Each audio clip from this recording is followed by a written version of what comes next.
Se han expresado en diferentes medios de comunicación para dar respuesta a muchas personas que se han manifestado a través de las redes sociales, a través de manifestaciones, a las personas que están allá afuera que no cupieron, porque tenía que contar precisamente lo sucedido el fin de semana pasado en Noticias MBS.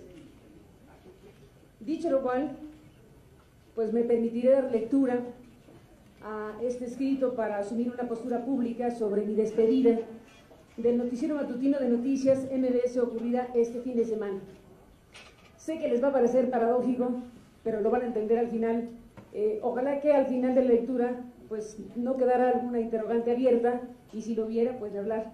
El tema de las preguntas es uno de los temas principales en esta presentación. Ojalá que cerrara la lectura y que quedara comprendido precisamente el sentido de este pronunciamiento. Así que me permitiré pues a dar lectura a este texto, escrito para asumir esta postura pública. El motivo de mi despedida, se dijo, fue haberme negado a ofrecer una disculpa y haber transgredido el código de ética de la empresa, cosa que es falsa y se convirtió solo en una coartada. En este momento, no solo no rectifico, ni me disculpo porque no hay nada que disculpar, sino por el contrario, ratifico la pertinencia de que la Presidencia de la República se manifieste al respecto. Lamento sí personalmente que el presidente y su familia se hayan sentido ofendidos por el cuestionamiento. No hubo ni hay formulación de mi pregunta ninguna intención o ánimo de ofender. Lamento que ellos se hayan sentido ofendidos. Es claro que así ocurrió, pero aún así la pregunta sigue vigente. El ejercicio del poder hace que las figuras públicas sean sujetas a escrutinios e interrogantes a las que no estarían sujetas otras personas por razón precisamente de sus responsabilidades y del impacto de sus decisiones. En una democracia, esto forma parte del juego. ¿No tuvo Bill Clinton que hablar de semen depositado en el vestido azul de una muchacha ante una audiencia de millones de personas? ¿No acaso el estado de salud de Dilma Rousseff fue motivo de debate público antes de llegar a ser la presidenta que es? ¿Acaso no son las francachelas y excesos de Silvio Berlusconi materia de debate nacional?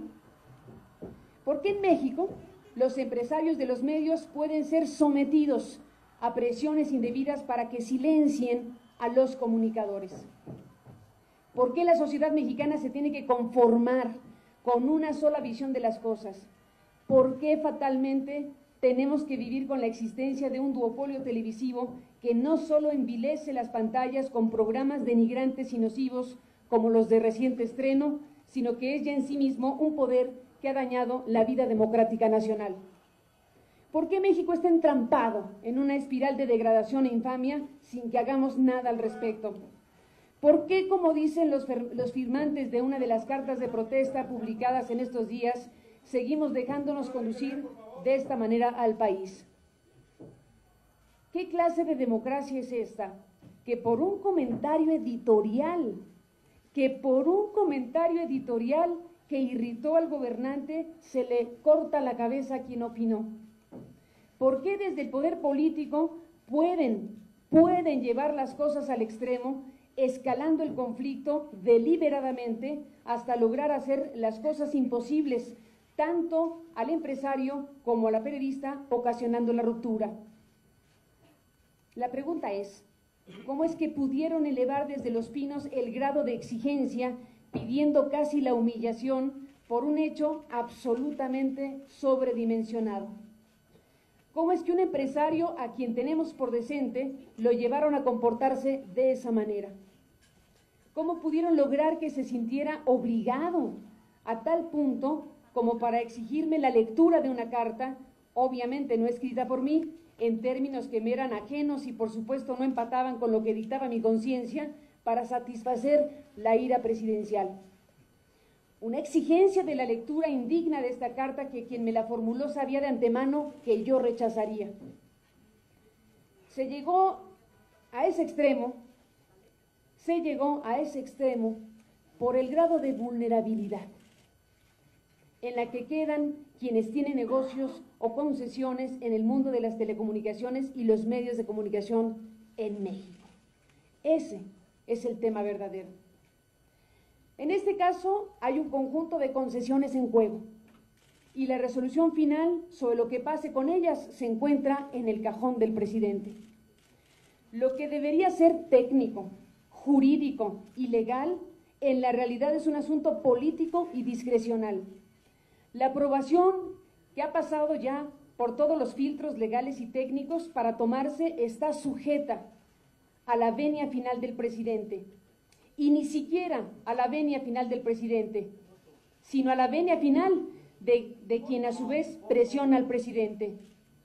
Es decir, a los poderes dominantes con las telecomunicaciones cuyo poder desmedido impide la entrada de nuevos competidores y a los que existen les hace la vida verdaderamente imposible.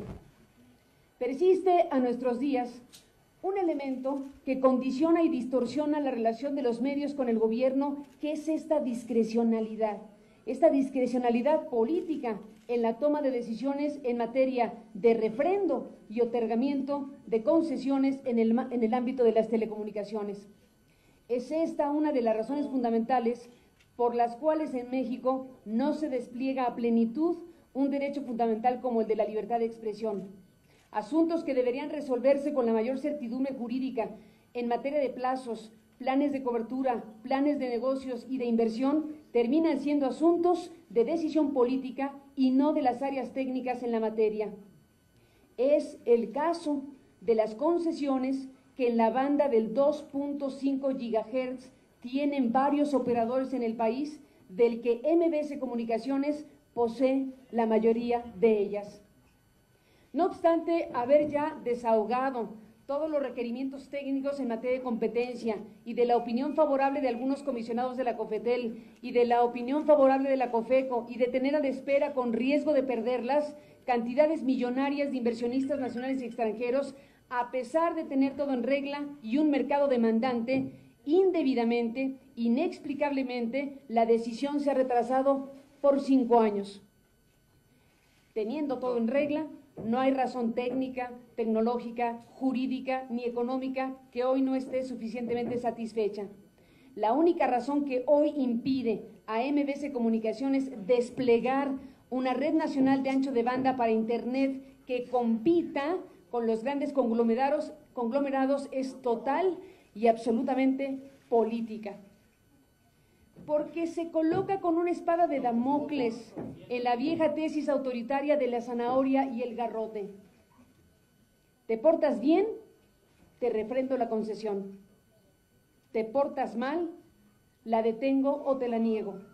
Este es el ambiente de presión en el que se desenvuelve la relación no solo de los concesionarios con el gobierno, sino es el ambiente en el que se desenvuelve el trabajo y el desempeño profesional de cientos de profesionales en su relación con las empresas de comunicación. Esa es la batalla diaria. En la medida en que los comunicadores y los empresarios batallan frente al gobierno, en esa medida las audiencias ganan o pierden en información.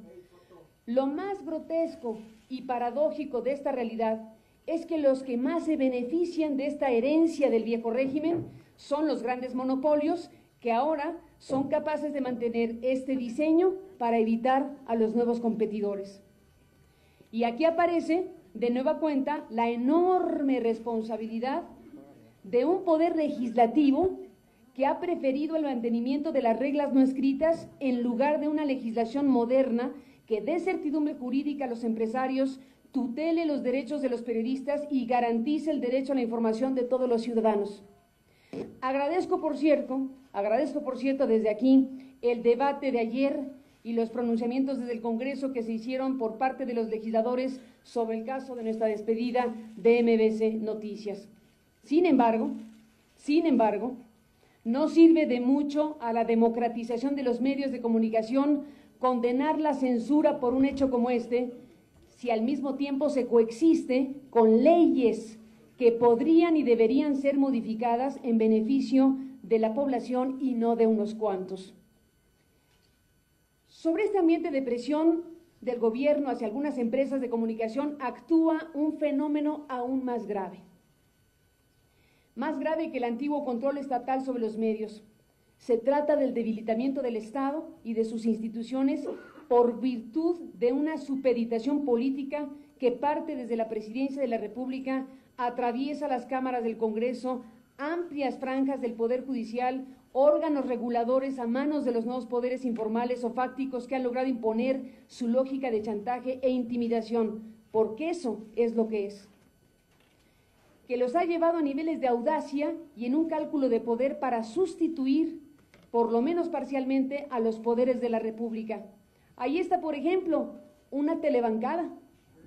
Ahí está, por ejemplo, los sujetos reguladores capturados por sus regulados. Como nunca en la historia del Estado mexicano se ha dejado crecer a estos poderes en México, que han llegado a tal punto, a la osadía, diría yo, de querer también apropiarse de la propia Presidencia de la República.